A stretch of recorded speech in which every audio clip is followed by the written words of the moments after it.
Bonjour à tous, alors vidéo retour de vacances, hein. On est parti 15 jours en vacances, je vais vous expliquer tout ça, voilà, loin de YouTube, loin du potager. On verra aussi tout ce qui est sécheresse, hein, 40 degrés à l'ombre ici, 50 degrés dans la serre, truc de dingue, on va en parler. Petite visite aussi du potager, puis visite de la serre aussi, parce que je voulais pas montrer depuis un petit bout de temps, puis ça permettra aussi de parler des modifications de projets du potager, tout simplement par rapport à la sécheresse, hein. Il y a des trucs qui étaient prévus, qu'il faut décaler un petit peu, hein. Il n'y a pas d'eau, donc voilà, on peut pas faire tout ce qu'on veut dans le potager. Voilà, c'est pas évident, on va en parler ensemble. Allez, c'est parti.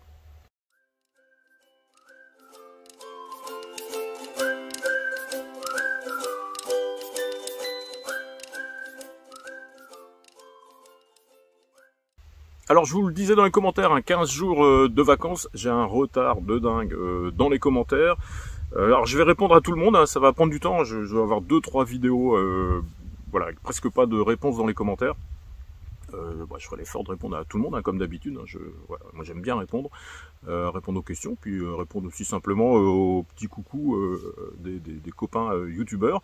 Du retard aussi dans les vidéos des autres copains youtubeurs. Là aussi, hein, voilà, déconnexion complète du potager. Alors pas tant que ça, hein, je vais vous expliquer un petit peu plus en détail. Et par contre, déconnexion de YouTube, hein, ça fait du bien aussi. Alors on est parti, hein, tout simplement une semaine dans le sud de Toulouse, au pied des Pyrénées, chez les copains. Voilà, bien sec là-bas. On a profité de la chaleur. Il faisait très chaud, mais au final, il faisait aussi chaud ici. Mais voilà, de la chaleur dans le sud. Bon, c'est pas une surprise, c'était sympa. Et puis une petite semaine aussi en famille, hein, dans le sud, mais dans le sud Bretagne. Alors là, c'est juste à côté. Il faisait bien chaud aussi, ou en tout cas, c'était bien sec. Alors entre les deux, on est revenu une journée bien sport, bien chargé pour s'occuper du potager. J'avais des récoltes notamment de haricots verts. Alors les haricots verts, ça se récolte tous les 3 jours, donc là au bout d'une semaine d'absence dans mon potager, les haricots verts c'était un petit peu des saucisses. Bon voilà, récolter tout ça, fait des conserves aussi, un petit paquet de conserves, je sais plus combien j'ai fait, j'ai dû faire une petite dizaine de conserves de haricots verts, récolte des courgettes aussi, plein de courgettes. Mes Gold Rush qui marchaient pas, là j'en avais plein en rentrant, elles ont bien aimé la chaleur. Qu'est-ce que j'ai fait aussi, grosse récolte des oignons, ça je l'avais fait juste avant de partir, mais du coup je les ai mis à sécher avant de partir. Donc voilà, 2 semaines de vacances avec un retour au potager d'une journée entre les deux pour s'occuper du potager quasiment essentiellement. Voilà, du boulot, hein. Le potager, voilà, ceux qui vous disent que ça se fait tout seul, c'est pas vrai, hein, c'est pas mal de boulot. Il faut l'anticiper aussi par rapport à ses vacances, hein. Ça peut paraître bizarre, mais si vous partez 15 jours complets en vacances sans vous occuper de votre potager, voire 3 semaines, il faut vraiment avoir quelqu'un qui va s'en occuper, et ça c'est pas toujours évident. Si vous avez un potager qui fait quelques dizaines de mètres carrés, vous pouvez vous arranger avec les voisins, voilà, il y a de l'arrosage à faire, il y a de la récolte, il y a éventuellement de la mise en conserve. Quand vous commencez à avoir un potager qui fait plus de 50 mètres carrés, qui fait plus de 100 mètres carrés comme c'est le mien, moi j'ai presque 150 mètres carrés, voilà, là pour trouver quelqu'un qui va s'en occuper pendant 15 jours d'affilée, 3 semaines, qui va vous faire vos arrosages, toutes vos récoltes et toutes vos mises en conserve, bon, ouais, pas facile. Donc voilà, anticiper, voilà, ça s'anticipe, hein, voilà, les prises de vacances avec le potager, il faut essayer de composer un petit peu avec, c'est pas toujours évident. On va parler maintenant sécheresse. Alors la sécheresse, on est tous concernés, hein. Cette année elle est particulièrement importante partout en France. Alors nous ici en Bretagne, quasiment, non c'est pas quasiment, c'est tous les départements sont passés à des niveaux variables suivant les zones d'alerte sécheresse. Alors moi je suis dans le nord de la Bretagne, dans les Côtes-d'Armor. On était passé en vigilance jaune ouais, vers le 20-22 juillet, et là on est passé fin de la semaine là. On vient de passer en vigilance rouge dans une partie du département, la partie est et la partie sud du département. Alors moi je suis encore dans une zone qui est un petit peu préservée. Moi ici ça reste relativement vert, hein. Du coup vous voyez, j'ai traversé la France, une partie de la France, j'ai traversé la Bretagne. Tout est jaune et sec partout. Bretagne Sud, là chez ma mère, l'herbe c'est plus de l'herbe, c'est de la paille. Il n'y a plus un brin de vert dans le jardin. sud de Toulouse, chez les copains, voilà, alors ils sont un petit peu plus habitués à ça, mais c'est pareil, là, voilà, plus de pelouse. Et alors, ici, nous, la pelouse, elle est encore verte, elle continue à pousser, ça peut paraître assez, voilà, on est dans un coin qui est quand même relativement encore assez humide. Mais c'est vrai que souvent les gens ils rigolent un petit peu en disant ouais il pleut tout le temps en Bretagne. Alors c'est pas faux, hein, il pleut tout le temps en Bretagne, mais du coup c'est une bonne chose, hein, ça nous permet vraiment d'avoir un climat qui est assez particulier, puis du coup des sols qui sont très humides, très vivants. Et en fait la particularité de la Bretagne c'est qu'effectivement il pleut pas mal, hein. Alors, il y a des coins de France où il pleut bien plus qu'en Bretagne, mais c'est qu'ici il pleut, voilà, il pleut régulièrement, et on se retrouve en fait avec une problématique par chez nous, c'est qu'il n'y a pas vraiment de nappe phréatique, il y en a très peu, il y a des coins où il n'y en a vraiment pas du tout. C'est lié à la nature géologique de la Bretagne, et alors du coup dès qu'il pleut pas, très rapidement on se retrouve avec une grosse problématique vis-à-vis de la ressource en eau. Et c'est le cas actuellement, voilà, il n'a pas plu depuis presque un mois, voire plus dans certains coins de Bretagne, et ça devient mais vraiment très très sec. On n'a aucun, on va commencer à manquer d'eau, en fait, simplement d'eau potable, de zone de prélèvement d'eau potable. Voilà, alors les potagers souffrent aussi. Voilà, il y a toute une problématique, bon, qui n'est pas liée uniquement, enfin, il n'y a pas qu'en Bretagne que c'est comme ça, mais voilà, la Bretagne, s'il pleut, il y a de l'eau, mais s'il pleut pas, on n'a vraiment pas d'eau. Donc ça, c'est assez ça peut rapidement être assez compliqué. Voilà, moi pour l'instant je suis pas dans une situation qui est catastrophique du tout, hein, par rapport à plein d'autres personnes en France. Je ne vais pas me plaindre, on a encore de l'eau dans le sol du potager. Moi j'arrose pas le potager en extérieur, j'arrose simplement la partie de la serre. Je vous propose de faire une petite visite du potager de la serre. Pas mal de changements de programme en fait liés aux conditions de sécheresse. Écoutez, on va voir tout ça ensemble. Alors, je ne vais pas vous faire une grande visite du potager en extérieur, hein, ça continue à pousser, il n'y a pas grand chose qui a fondamentalement changé. J'ai surtout commencé à faire des récoltes. On a les pommes, et on a les pommes qui commencent à grossir. Alors ça va être une bonne année à pommes, hein. Le pommier il trouve de l'eau dans le sol, ça lui pose pas trop de problème.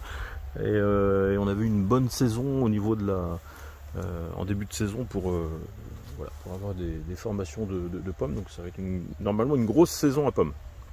Et vous voyez, quand je vous disais que ça reste vert chez moi, on a encore de la pelouse verte et vivante, c'est vraiment spécifique au coin ici, hein. Je vous disais, j'ai traversé la Bretagne, j'ai traversé la France, tout est sec de partout. Ici non, pas encore. Voilà, pour l'instant c'est vert. Alors les petits changements, c'est ces zones-là, j'avais mes oignons, tout ça, ça a été récolté. Une bonne récolte, hein, plutôt content. Un petit peu de maladie sur la fin, mais voilà, pas d'impact sur la conservation normalement. Et de beaux oignons, des sacrés calibres. Alors ici, ce que je comptais faire, c'était mettre mes engrais verts, mais en fait, comme on n'a pas une goutte d'eau dans le sol, les engrais verts, pour partir, il leur faut de l'eau. S'il n'y a pas d'eau, ça va pas lever. Ce que je ferais peut-être, c'est mettre en place les engrais verts comme ça, quand même. Et puis, on va attendre que la pluie tombe du ciel. Et ils se mettront à lever une fois qu'il y aura de l'eau. Mais bon, il n'y a plus urgence, il n'y a pas urgence à le faire en tout cas. Une autre chose que je ne vous avais pas montré, voilà, c'était les courgettes. J'avais mes petits pois qui étaient là. Là j'ai mis des courgettes, du coup ça pousse bien, hein. Elles vont prendre le relais sur les autres courgettes qui sont ailleurs dans le potager. Mais on commence déjà à voir les premières fleurs. Vous voyez là, il y a une belle fleur femelle et une fleur mâle qui part à côté, donc c'est plutôt pas mal. Ça pousse bien. Voilà, c'est à peu près les seules réelles nouveautés qu'il y a eu dans le potager. Mes poireaux que je devais mettre derrière mes pommes de terre, c'est pareil, je vais attendre, hein, qu'ils fassent un peu moins sec, hein, pour les mettre en place. Ça sert à rien de se presser. Alors autrement, la serre, je vous l'avais pas montré depuis un petit bout de temps. Là dans la serre c'est un petit peu la jungle. Alors elle souffre aussi quand même pas mal, hein. La chaleur, j'ai toujours pas de voile d'ombrage. J'en ai acheté un pour l'année prochaine parce que j'ai eu quand même des dégâts, hein. J'avais mes fraisiers qui avaient carrément cramé. Ils n'avaient pas du tout aimé les fortes chaleurs. Et après tout ce qui est tomates, poivrons, ça supporte, mais on voit bien qu'ils... Voilà, les plants ils n'aiment pas trop, hein. Tout ce qui est bas des plants, qui avait des températures à peu près clémentes, on a des beaux plants. Au fur et à mesure qu'on monte dans les plants, je ne sais pas ce que ça va donner la fin de saison là, sur les tomates. Les plants souffrent quand même pas mal. Alors j'arrose, hein, dans la serre évidemment, mais pas évident. Mais bon, pour l'instant Voilà, on va pas pleurer. De belles tomates, de belles récoltes, hein, elles donnent quasiment toutes. Je suis vraiment content. Les money makers, le suivi pour ceux qui... voilà, le suivi que j'avais commencé, c'était quand? C'était au mois de février.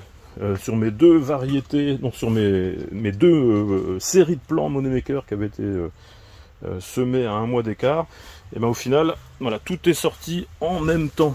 Tout est sorti en même temps, tout a rougi en même temps. Je commençais à avoir les premières, voilà, les deux plants se sont complètement synchronisés. Il n'y a plus de différence. Donc voilà, dans mon cas et dans mes conditions de culture, voilà, l'intérêt de semer trop tôt dans la saison, il est vraiment, il n'y en a pas, hein, clairement. Ça sert à rien de s'attaquer trop tôt au semis de tomates avec un suivi compliqué en début de saison. Au final, le jour de la récolte, elles arrivent tout en même temps. Donc voilà, en tout cas dans mes configurations. Vous voyez, tomates, ça donne, il y en a de partout. On se régale, hein, du coup, c'est vrai que c'est la culture reine un petit peu des potagers. Là, pour le coup, on commence à se faire des ventrées, puis c'est les premières, hein, parce que c'est vrai qu'arrive un moment, même les tomates du jardin, on commence à en avoir un petit peu marre de manger même les bonnes tomates du jardin. Donc pour l'instant on n'est pas dans cette phase là, on est dans la phase où on mange des tomates, mais tant qu'on peut, c'est un vrai plaisir. Ici j'avais l'ail, et l'ail je l'ai remplacé par deux plants de concombres qui poussent bien, sont bien partis, il faut que je les accroche. Pas de fleurs encore, mais ils vont pas tarder, je pense à... Ah ouais, si je vois les... Regardez bien ici, on commence à voir les premiers petits concombres qui apparaissent tranquillement. Donc ils vont pas tarder aussi, ceux-là à produire. Derrière on a les melons, petits gris de Rennes. Alors pas beaucoup, hein, pas une grosse productivité, ils sont un petit peu planqués. Alors moi voilà, j'ai pas goûté. On en avait quand on est rentré, mais du coup c'est mes enfants qui sont eux restés à la maison qui en ont profité. Un petit melon qui était très bon apparemment, donc voilà, c'est une bonne chose. Ils sont petits mais ils sont bons, donc c'est déjà bien. Le reste, ici on a les aubergines, Violetta. On commence à avoir des aubergines, elles sont à la traîne, hein, mais il y en a quelques-unes. J'essaie de vous montrer ça, voilà. Vous voyez, hop, les aubergines qui commencent à arriver, elles sont un petit peu en retard, hein, par rapport au reste des légumes du soleil, mais elles arrivent quand même. Ici on a les poivrons. Alors les poivrons, j'ai presque tout taillé. Je vous en parlais dans une autre vidéo là, sur la taille des poivrons. Et vous voyez, moi je m'embête pas, en fait je taille tout ce qui est au-dessus. Je garde, alors ça c'est les petits poivrons, petits marseillais. Donc ça j'en garde un petit paquet par plan. J'ai les premiers qui sont là, hein, qui sont pas mal. Puis je vais avoir les derniers ici. Quelques-uns ici encore en fleurs. Et vous voyez, là on est fin juillet, début août. Après chez moi ça va devenir compliqué, hein. Ça sert à rien de garder des fleurs en fait au-dessus et d'avoir des poivrons qui iront jamais au bout. Donc du coup j'ai taillé. Alors les plants de devant sont taillés et derrière j'ai pas encore taillé, mais je vais tailler à suivre derrière. Les aubergines ici, elles rament toujours pas pas regarder, mais ouais, j'ai des fleurs typiquement, c'est ça, on trouve des fleurs comme ça qui vont pas au bout. Bon, elles vont être en retard, il faut faire la ratatouille, il va falloir aller chez le marchand d'aubergines. C'est le seul truc qui manque. Parce que pour tout le reste, regardez les poivrons, j'ai des monstres. Certains sont vraiment énormes.